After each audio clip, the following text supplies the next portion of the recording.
Ya sabía que las estrategias y tácticas de su majestad eran las mejores de Europa.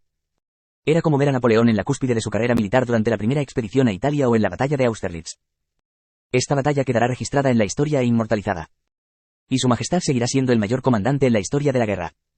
Berthier estaba convencido de que se convertiría en la mayor victoria de la historia de Francia. Incluso sobre las batallas de Austerlitz y Friedland. Las ciudades se formaban en cuenca, con una altitud más baja que los otros lugares a su alrededor. Pero la ciudad de Grodno era todo lo contrario. El centro de la ciudad de Grodno estaba ubicado en una colina, ligeramente más alta que las praderas cercanas. En otras palabras, las tropas rusas tuvieron que subir por un camino en pendiente para avanzar hasta el cuartel general francés en el centro de Grodno. La pendiente era tan suave que los machos adultos fuertes no podían sentir mucha diferencia con el suelo llano. Pero los caballos rápidos eran diferentes. ¡Bum! ¡Bum! Batallones de caballería francesa aparecieron en la colina con sus trompetas características, vestidos con uniformes brillantes con corazas.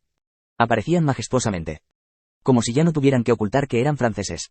Joachim Murat, 111, el rey de Nápoles y el mayor comandante de caballería de esta época, estaba de pie al frente. Mientras los oficiales rusos que confirmaron su bandera estaban en caos, Murat sacó su sable y gritó: «Cuando nuestros camaradas luchaban con sangre y sudor, teníamos que mirar en silencio. Lo aguantamos demasiado. Guerreros del imperio. A la carga. Cargar». A pesar de convertirse en mariscal del imperio francés y rey de Nápoles, la posición de Joachim Murat siempre fue líder desde el frente. Todos sigan al mariscal. ¡Viva el imperio francés! La caballería acorazada francesa desenvainó las espadas al unísono e hizo una valiente carga cuesta abajo. La infantería rusa que intentaba subir y la caballería francesa que bajaba chocaron violentamente en medio de la pendiente. ¡Arg! ¡Ah! El poder de la caballería que cargó con los caballos de guerra como un solo cuerpo fue suficiente para aplastar a los humanos. Las líneas de infantería rusas, que recibieron directamente el impacto, se dividieron. Los sables empuñados por los jinetes partieron el cuello y el pecho de los soldados rusos que intentaban responder con armas de fuego. La sangre y la carne salpicaron todo el lugar. Y los gritos de caballos, humanos y gritos se mezclaron. Fueron los franceses quienes ganaron esta feroz lucha. Primera división. Alto. Segunda división. Carga. Destaca también la táctica de caballería de Joachim Murat.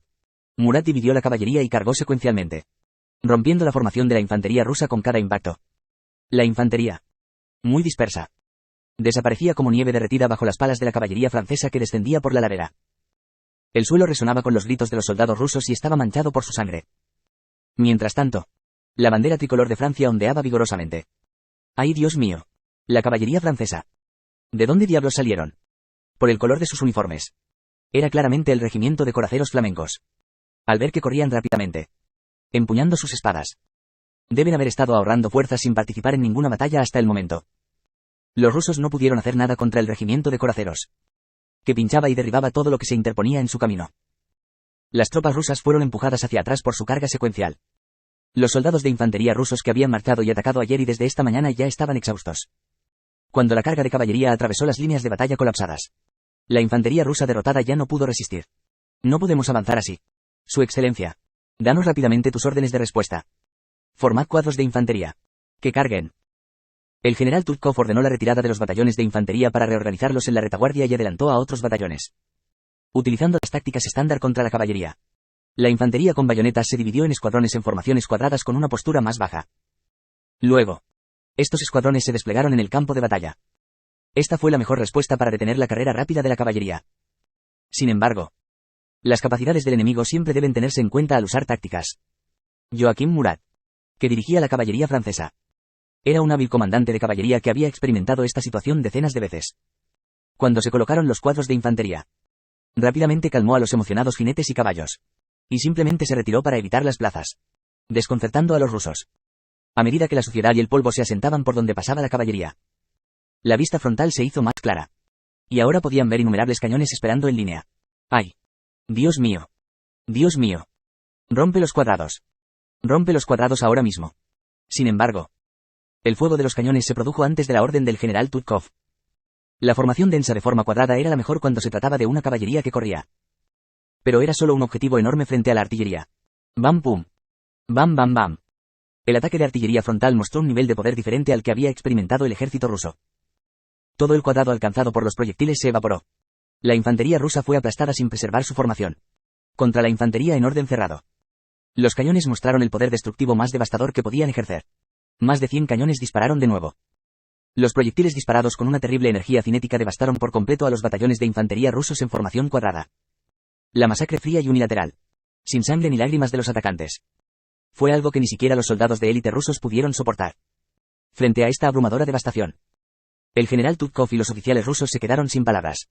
Mirando a los soldados de élite rusos que perdían en desorden. Sus rostros estaban teñidos de una desesperación inmutable. A las 10:30. Unas 100. Tropas polacas dirigidas por Poniatowski llegaron al campo de batalla de Grodno. Aparecieron en el lado izquierdo del cuerpo Bagration, presionando a todo el ejército ruso desde un lado. Piotr Bagration lanzó un ataque preventivo antes de que estuvieran listos para la batalla. Pero no pudo hacer frente a las tácticas polacas ya que las tropas se precipitaban como el agua. La situación en el ejército ruso, especialmente en el cuerpo de Bagration, fue grave tras la aparición del cuerpo polaco. Fue bueno haber tomado el lado norte del río Neman, incluida la colina Krunol, y haber hecho que el cuerpo aliado se retirara al centro de la ciudad de Grodno. Sin embargo, como los puentes sobre el río Neman se quemaron, ahora estaban aislados y separados del cuerpo Barclay. El gran ejército de Polonia en el frente y el río Neman en la parte de atrás. El cuerpo Bagration ahora caminaba sobre hielo delgado. Bagration no durará mucho. Sin siquiera pensar en secarse el sudor de la frente, el general Barclay le dio fuerza a la mano que sostenía su rodilla. A pesar de que estaba aplicando fuerza, su mano temblaba. El cuerpo Bagration era una unidad de élite conocida en toda Rusia. Pero ya habían estado luchando ferozmente durante más de 10 horas desde ayer. Su resistencia estaría en su parte inferior. La retirada fue bloqueada. 3 veces más tropas polacas avanzaban. Aunque Alejandro Magno y Aníbal Barca renacieran, era imposible superar esto. Ahora, Barclay y los otros generales rusos pudieron admitirlo. La majestuosa operación para la ocupación de Grodno fue un fracaso heroico. ¡Ay! ¡Ay Dios! Los ojos de Barclay se cerraron con fuerza. La estrategia de Napoleón se unió y el cuerpo de Barclay fue completamente destruido por la artillería. Además, las fuerzas de reserva de élite de Rusia, que habían sido salvadas y apreciadas, fueron consumidas por el fuego de artillería y tuvieron que llenar los espacios vacíos. Los generales y oficiales del cuerpo tardaron más de una hora en resolver el choque y reorganizar sus tropas. Mientras el general Barclay trabajaba para resolver la situación, el ejército francés entusiasta comenzó a empujarlos hacia abajo nuevamente. Mientras la artillería disparaba, la caballería corría y la infantería marchaba. El cuerpo de Barclay se hizo añicos como polvo que se agitaba con el viento. La derrota de la batalla se hizo definitiva. Ahora Barclay, como comandante y líder del cuerpo, debía pensar en cómo minimizar el daño al ejército y a su país. Mientras Barclay caminaba por el cuartel general donde la moral había caído al suelo, vio a su jefe de personal y oficiales inclinando la cabeza como si estuvieran ciegos. La cabeza de Barclay también se bajó. Propongamos un trato. Envía a alguien a Grodno. General. Pero, todavía tenemos recursos. Es posible que podamos salir de esto si tomamos el daño. Pero el cuerpo Bagration no puede. El cuerpo Bagration, completamente aislado al norte del río Neman, se había convertido, en definitiva, en un rehén. Abandonar a un soldado por el bien de todo el ejército era posible. Pero si renunciara a todo un cuerpo, Barclay seguiría siendo el comandante más incompetente y estúpido de la historia rusa. Envía un mensajero. Esta guerra está perdida. Finalmente, entre los oficiales que mostraban lágrimas, Barclay se sentó. Sintió que habían pasado 10 años. Igual a un mensajero enviado por el comandante ruso Barclay de Tolly llegó a donde Napoleón y las tropas francesas marchaban mientras recuperaban una de las bases robadas. Napoleón arrancó el papel de carta finamente doblado que alcanzó al pasar entre oficiales y generales. Después de leer el contenido de la carta, la quemó sin dudarlo. Aunque el jefe de personal Berthier y muchos otros oficiales se sorprendieron. Napoleón parecía tranquilo. Cuéntale mis palabras al mensajero ruso que trajo la carta. No aceptaremos ninguna negociación a menos que sea una rendición incondicional. ¿Ese es su majestad? Pero si eso sucede, lucharán hasta la muerte. No es demasiado exigir la rendición incondicional. Los oficiales parecían débiles. Pero Napoleón resopló. Entonces déjalos pelear hasta la muerte. Ya tomamos el control de todos los frentes. Y dentro de poco tendremos 200.000 efectivos adicionales. ¿A qué le tienen tanto miedo? El cuerpo de Piotr Bagration está al borde de la aniquilación. E incluso las tropas restantes han perdido su espíritu de lucha y han sido aisladas. ¿Piden negociaciones en lugar de rendirse? Todavía no han captado la realidad. Los oficiales que se quejaban rápidamente cambiaron sus expresiones después de escuchar la posición obstinada de Napoleón y pensaron que el juicio del emperador era correcto. De hecho, no había nadie aquí que pudiera resistir las palabras de Napoleón, ya que casi había liderado la batalla solo. La razón por la que Napoleón se hizo fuerte fue para romper por completo la bandera de Rusia. Los suministros, la mano de obra y las finanzas consumidas durante la preparación de la expedición rusa son tan grandes que, para obtener una compensación por ellos, debemos especificarlos claramente en los documentos diplomáticos desde el principio, haciéndolos rendirse. No negociar. Y tenemos que traer a Alejandro y... Aunque logró romper el ejército ruso de manera innovadora, el ejército francés había sufrido muchos daños. En primer lugar, se habían producido hasta 40,000 pérdidas no relacionadas con el combate durante la marcha hacia el río Neman, antes de que Napoleón despertara en este mundo. Estas pérdidas incluyeron soldados muertos por enfermedades como erupciones cutáneas, disentería y tifus. Y aquellos que desaparecieron o se quedaron atrás debido a deserciones y lesiones. También murieron unos 5,000 caballos que no se adaptaron a los diferentes climas y ambientes. La cantidad de dinero y suministros gastados en la preparación de la expedición fue astronómica. El primer día que escuchó el informe, Napoleón una vez se maldijo a sí mismo de este mundo como un bastardo con la peste negra. Tal relación con Rusia ya se ha agriado. No importa lo que haga. No puedo restaurarlo. Ahora que está hecho, tenemos que aplastarlos y robarles la cantidad máxima de compensación. De esa manera, podemos derrotar a Gran Bretaña y España y seguir presionando a Austria y Prusia. Era una política diplomática completamente diferente a la del otro mundo, que tenía una relación amistosa con Rusia y mantenía una fuerte alianza con España. Por supuesto, esto aún no ha sido confirmado. Para ser exactos, tomaría la decisión final después de conocer a Alejandro y... Berthier llamó a Napoleón que pensaba de esa manera. Las tropas rusas se disponían a atacar una vez más tras escuchar su negativa a negociar. Es un truco para empujarnos a la mesa de negociaciones. Estos muchachos todavía están locos. Napoleón sonrió y retomó la delantera. Si no sabían, tenían que ser golpeados y aprender. La ofensiva de Barclay fue nuevamente rechazada por Napoleón. Retrocedieron sin ganar nada. Solo un mayor número de bajas. Mientras tanto, Napoleón dividió el ejército. Recuperó las bases robadas y desplegó la artillería hacia adelante. El cuerpo de Barclay no mostró respuesta al avance francés. En el lado norte del río Neman, continuaron los combates entre las fuerzas de Poniatowski y el Bagration Corps. La ventaja numérica era abrumadora y el cuerpo polaco también tenía ventaja en todo lo demás. La diferencia entre Nabot de este mundo y yo en habilidad y personalidad es como mirar el cielo y la tierra. Pero parece que las otras personas son iguales. Incluido Piotr Bagration. El Bagration que recordaba Napoleón era un general ingenioso que podía morder la cola de un gato como una rata acorralada. Incluso en Francia, solo había un puñado de personas que podían competir solo con él y ganar. Contra tal comandante, Poniatowski presionó paso a paso al cuerpo de Bagration sin dejar un solo vacío en el poder o los disparos. Sabía cómo una gran cantidad de tropas podía someter a una pequeña cantidad de soldados con el menor daño. Solo por eso, Poniatowski era un comandante que podía llamarse de primera clase. Ahora, la imagen del cuerpo Bagration siendo aplastado por el cuerpo polaco estaba claramente representada. Las tropas de Barclay perdieron todas sus bases principales y fueron empujadas hacia el sur. La declaración de victoria de Napoleón era inminente. Una vez más, llegó un mensajero ruso. Esta vez llegó un tiro bastante importante. Después de confirmar el nombre y el rango del mensajero, Napoleón aceptó encontrarse con él cara a cara. Ja ja ja. No es de extrañar. Me preguntaba si el duque de Auerstedt, Luis Nicolas Davout, tenía habilidades psicológicas y tácticas tan excelentes, pero era Su Majestad el Emperador. Nunca esperé que Su Majestad escondiera su propia bandera como cebo. Porque pensé que sería difícil ganar si no hacía eso. Tu país es así de fuerte. Y Su Majestad empujó a un país tan fuerte al borde de la derrota. Inclinándose en la silla, Napoleón puso su cabeza en orden y preguntó. Entonces, ¿cuál es tu punto principal? El teniente general Bergioquik, jefe de personal del cuerpo Barclay, respiró hondo y abrió la boca. En primer lugar, nuestro comandante dijo que el contenido del Tratado de Tilsit entre los imperios francés y ruso contribuye en gran medida a la paz y el equilibrio en Europa, y que lamenta mucho la ruptura de la amistad entre los dos países. Eso es innecesario. Tu punto principal. El teniente general Bergioquik tragó saliva mirando a Napoleón, que no tenía expresión facial. Dos pilares, Rusia y Francia, son fundamentales para equilibrar el continente. En ese sentido, la rendición incondicional del cuerpo de Barclay y Bagration, que usted quiere, es demasiado. Estamos dispuestos a hacer concesiones en cualquier otro término y condición. Así que les pido misericordia y tolerancia. La exigencia de rendición incondicional de Napoleón supuso que las tropas de Barclay y Bagration quedaran completamente desarmadas y aceptarían la situación de ser capturadas por Francia. Naturalmente, todos los suministros de guerra que tenían ahora también serían transferidos a los franceses. Eran las tropas de élite con más experiencia en Rusia. Y ser encerrados como prisioneros y privados de sus suministros de guerra fue humillante y prácticamente una señal de su derrota en la guerra franco-rusa.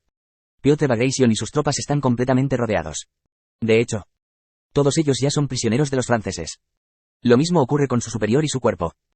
Si el verdadero cuerpo del imperio, el tercer cuerpo, llega aquí, esta batalla terminará de todos modos. No hay mucho tiempo. Por lo que mostrar orgullo aquí es inútil. Ciertamente, no puedo evitar reconocer la situación del cuerpo Bagration. Como dijo Su Majestad, sería difícil para ellos escapar. Pero la situación no es diferente para nuestro cuerpo. Si continúa dándonos ofertas indiscutibles, Como rendición incondicional. Nuestro cuerpo puede escapar de este campo de batalla. Si abandonas el cuerpo Bagration favorito del zar, ¿no habría mucha presión política que soportar? La rendición incondicional es lo mismo que pedir una traición autodestructiva a ambos cuerpos. Prefiero elegir darte un solo brazo. El teniente general Johan Bergiokik lo dijo con una mirada determinada. Ciertamente. Si las tropas de Barclay decidieran escapar, sería difícil para los franceses perseguirlas audazmente más allá del río Neman, de donde ya se habían retirado. El cuerpo Bagration resultaría dañado. Pero el cuerpo Barclay podría retirarse conservando su poder. El hecho de que Francia esté librando prácticamente una guerra de doble frente en la península ibérica es una de las razones por las que esta gente puede darse el lujo de relajarse. Todavía quedaban muchas tropas. Rusia era un gran país que a menudo competía con Francia, por lo que pidieron concesiones. Pero esto fue lo que se dio a entender. Sabemos que tienes prisa por luchar contra Inglaterra, España, Portugal, etc. En la península ibérica de todos modos. Si seguimos adelante, serás el único en perder. Así que admitiremos que perdimos esta batalla y terminaremos de una buena manera. Napoleón murmuró para sí mismo estos tipos arrogantes.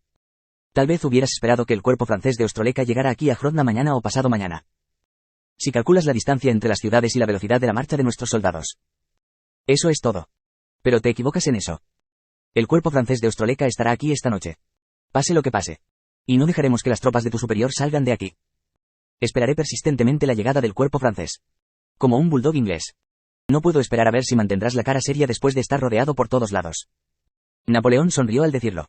A las palabras del emperador francés. El teniente general Bergiokik perdió la razón por muy poco tiempo. No puedo creerlo. La distancia entre aquí y Ostroleca es de 60 millas. Cubrir esa distancia en 36 horas. Eso es ridículo. ¿Podría el cuerpo francés ser el ejército mongol del siglo XIII? No olviden que esta es una reunión diplomática formal entre países y que se me ha confiado el sello oficial del comandante del ejército ruso. Por favor, absténgase de intentar oscurecer esta reunión con historias absurdas. Su Majestad. ¿Qué demonios? ¿Qué le pasa a este chico eslavo? Actúa correctamente ante Su Majestad el emperador. Mientras el teniente general Bergiokik levantaba la sangre y la voz. Los generales y oficiales franceses que observaban lo amenazaron con duras palabras. El emperador simplemente calmó a los enojados franceses agitando su mano. No son el ejército mongol. Pero se mueven de manera similar. Esta mañana temprano escuché un informe de que 30,000 soldados de caballería habían pasado por Bialystok, una ciudad entre Ostroleca y Grodno, avanzando rápidamente hacia el norte con suministros militares mínimos. Son caballería ligera que imita a la caballería cosaca de la que Rusia está tan orgullosa.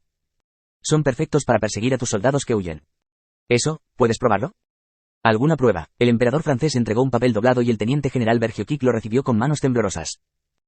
Informó que una unidad especial compuesta únicamente por caballería estaba pasando por Bialystok. En la esquina inferior derecha estaban los sellos de Luis Nicolas Davout y Eugene de Beauharnais. Puede o no sospechar de la manipulación. Mis palabras serán ciertas en 12 horas de todos modos. El frente de la península ibérica es inestable. Pero puede esperar 12 horas más. ¿No? Ante las palabras del emperador con una ligera sonrisa, Bergiokik se sintió distante. Johan Bergiokik era soldado. Pero cuando era joven se alojó en una embajada extranjera y trabajó como diplomático. Rápidamente examinó las expresiones y acciones de Napoleón y los generales y oficiales que lo rodeaban. Con sus propias intuiciones acumuladas mientras trabajaba como diplomático, pudo darse cuenta de que todo esto era cierto. Y no un engaño. ¿Cómo diablos es esto posible? ¿Dónde salió mal nuestro plan? Eso es ridículo. Si todo lo que el emperador francés había dicho hasta ahora era cierto, significaba que había estado anticipando desde el principio cuándo, dónde y de qué manera los rusos atacarían aquí en Grodno. ¿Plantaron un espía en la cima del ejército ruso? De lo contrario, no podría explicar cómo pudieron prepararse tan perfectamente. ¿Estás diciendo que tú y tus tropas creían sin lugar a dudas que terminarías deteniendo a más del doble de enemigos que tú? Suponiendo que ese sea el caso, ¿ordenaste que se enviaran 30,000 soldados de caballería ligera desde el principio? ¿Prediciendo la hora exacta de la batalla? Si las tropas de Bagration no hubieran sido separadas por el río Neman. Si el cuerpo de Barclay no hubiera avanzado un poco más. Si hubieran atacado a Augustow en lugar de Grodno. Si no hubieran perseguido la expedición en retirada desde el principio. Si solo una cosa se hubiera perdido. La estrategia de Napoleón no habría funcionado. La caballería de 30,000 habría tenido que regresar sin hacer nada. Y Francia habría tenido que lidiar con las enormes pérdidas humanas y financieras de operaciones militares excesivas. Quizás el propio cuerpo se habría derrumbado. Pero el ganador de todo este juego fue Napoleón y, en el curso de numerosas encrucijadas, no hubo desviación. El ejército ruso de 170,000 efectivos no era más que una marioneta que había sido completamente jugada en manos del emperador francés. Era una reproducción perfecta de la batalla de Austerlitz. O una desgracia aún mayor. Estoy seguro de que lo tienes. Pero hay unos 500 de nuestros cañones protegiendo el centro de la ciudad de Hrodna. Puse aquí más de la mitad de los 800 que tenía preparados para la expedición. El resto de los cañones están en posesión del cuerpo polaco. Entonces, ¿cuántos tiene ahora el cuerpo francés en Ostroleka? Las manos de Bergiokik temblaban. Ni un solo cañón. Es el resultado de un aligeramiento extremo para una marcha rápida. Gracias a eso. Están en camino hacia aquí tan rápido como la unidad de avance de 30,000. Probablemente llegarán mucho antes de la hora estimada. Ahora, ¿entienden cuando dije que todos ustedes ya son prisioneros del ejército francés? Bergiokik no pudo responder a la pregunta del emperador. Napoleón pensó que tenía suerte de que el comandante del ejército ruso contra la expedición fuera Barclay de Tolly. Si hubiera sido alguien como Mikhail Kutuzov, este tipo de negociación no habría funcionado. Kutuzov es un hombre de sangre fría que no solo se habría preocupado por el establecimiento de una gran estrategia o la victoria de la guerra, ya sea que otros cuerpos fueran capturados o aniquilados en el camino. Quizá habría ganado tiempo enviando a estos mensajeros y habría empujado a todas las tropas a la retaguardia para preservar su poder y esperar el momento adecuado. ¿Cuál fue la mejor respuesta de Rusia contra el Imperio francés y Napoleón?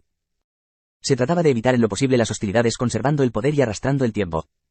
Como se mencionó anteriormente, Francia estaba actualmente en guerra con España, Portugal y Gran Bretaña en la península ibérica. Los franceses también tenían que comprobar países potencialmente amenazadores como Prusia y Austria. Y no eran pocos los campos de batalla a los que prestar atención. Con los movimientos de los aliados, un posible desembarco bélico por sorpresa británico y los movimientos del Imperio otomano. La batalla estaba ganada. Pero Francia todavía tenía muchas debilidades en la enorme situación internacional.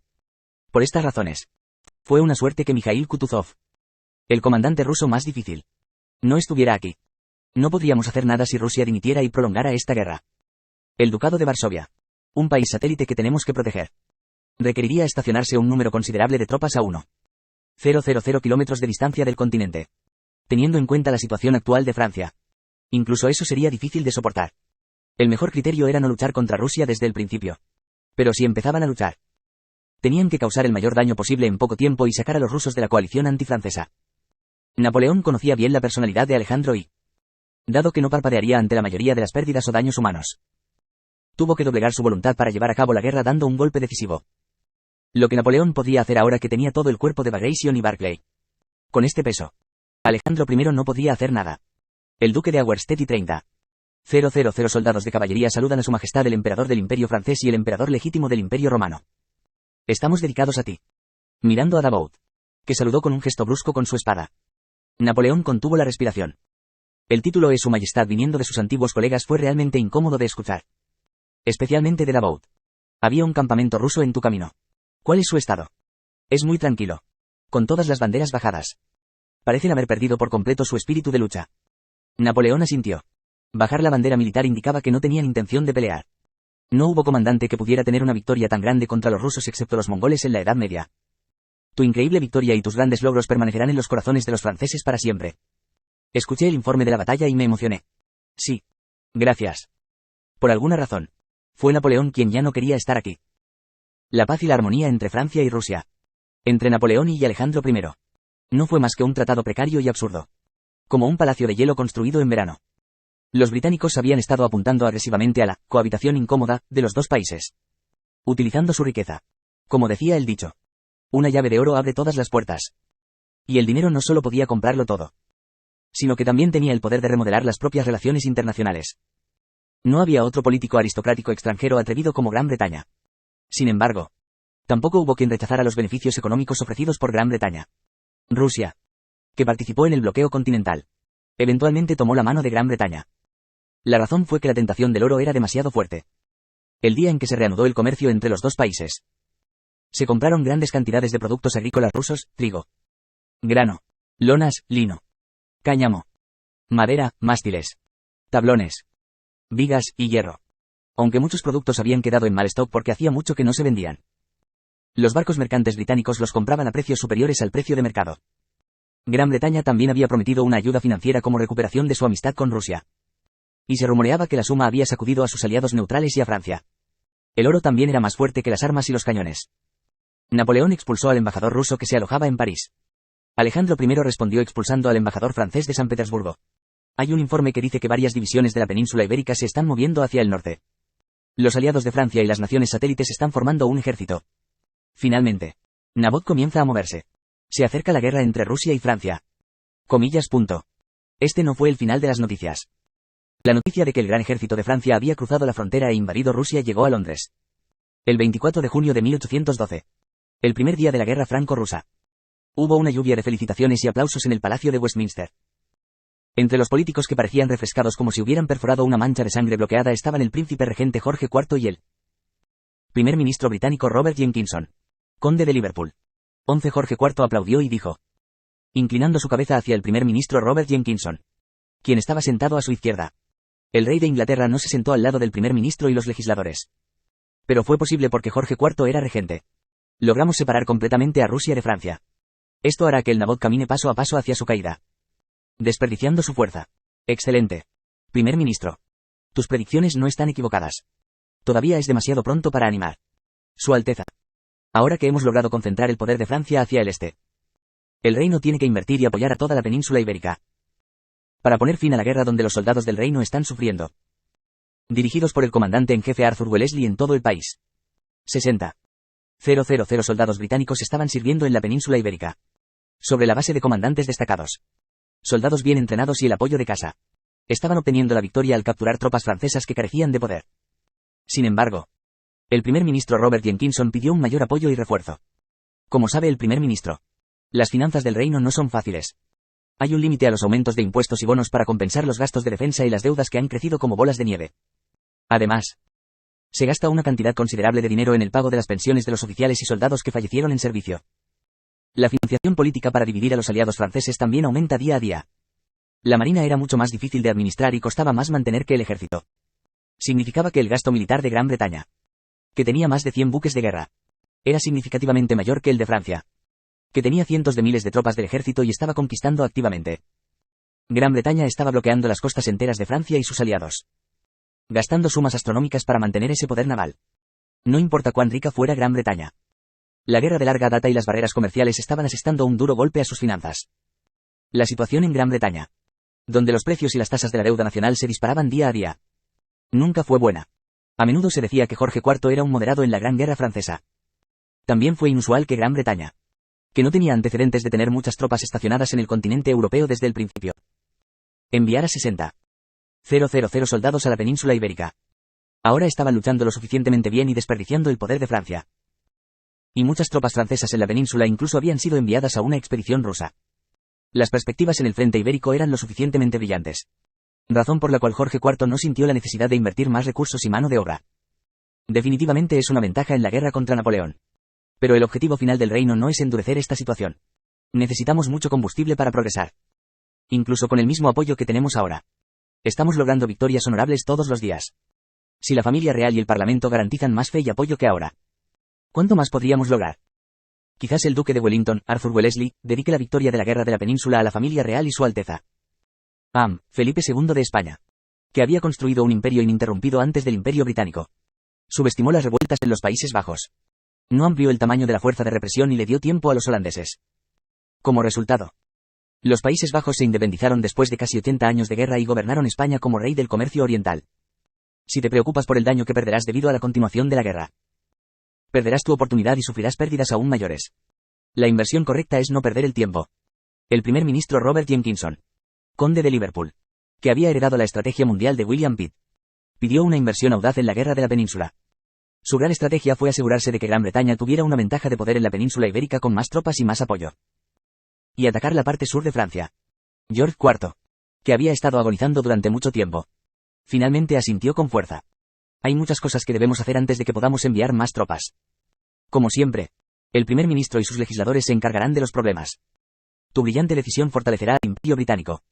Nos prepararemos tan pronto como podamos para que podamos hacer frente a la guerra peninsular. Debido a su expedición a la Tierra helada de Oriente, Napoleón no podrá prestar atención al frente ibérico durante al menos medio año. Solo trata de resolverlo durante ese tiempo. El ejército británico estaba reclutando.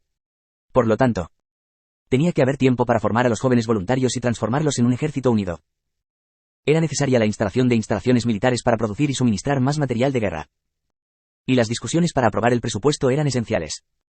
El príncipe regente Jorge IV y el primer ministro Robert Jenkinson establecieron un periodo de 6 meses para todo esto, lo que claramente fue una elección razonable.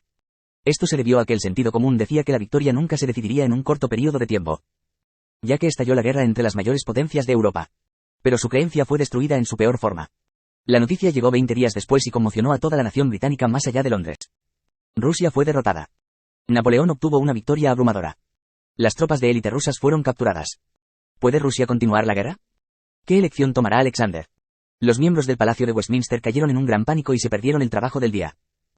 El primer ministro no respondió a una serie de preguntas de los periodistas y el príncipe regente Jorge IV no apareció fuera del palacio. Los bonos del gobierno británico nunca se habían debilitado en ninguna circunstancia desfavorable. Sin embargo, el precio de una acción de 100 libras, que normalmente se vendía en la Bolsa de Valores de Londres, bajó temporalmente a 68 libras. Desde ciudadanos británicos hasta financieros. Desde comerciantes e industriales hasta políticos. Todos se dieron cuenta nuevamente de sus temores hacia Napoleón y Francia en ese momento.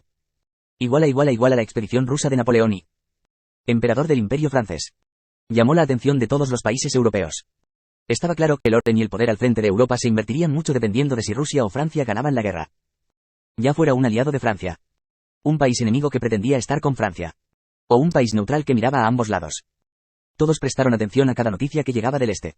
Charles Maurice de Talleyrand-Périgord, también conocido como Talleyrand, se había desempeñado como ministro de Relaciones Exteriores desde los primeros días del gobierno presidencial y había liderado la hegemonía de Francia con sus hábiles negociaciones, diplomacia internacional y capacidad para comprender la situación. Sin embargo, continuó oponiéndose a la guerra cada vez más ambiciosa de Napoleón después de la batalla de Austerlitz. Finalmente fue despedido de su cargo de ministro y ahora era una figura prominente en París que continuamente criticaba la ambición de Napoleón de conquistar. Sin embargo, todo esto fue un truco de camuflaje para hacer creer a Napoleón que solo era un viejo ruidoso que se había ido. Hacía mucho tiempo que Talleyrand había abandonado su lealtad a Francia. O para ser exactos a Napoleón y al Imperio francés. Estaba en contacto cercano con Joseph Fouché, quien anteriormente se había desempeñado como ministro de Policía de París. Pero también fue despedido debido a conflictos con Napoleón. Y se desempeñaba como gobernador de la región de Iliria, conspirando para derrocar a Napoleón. Es una noticia muy sorprendente.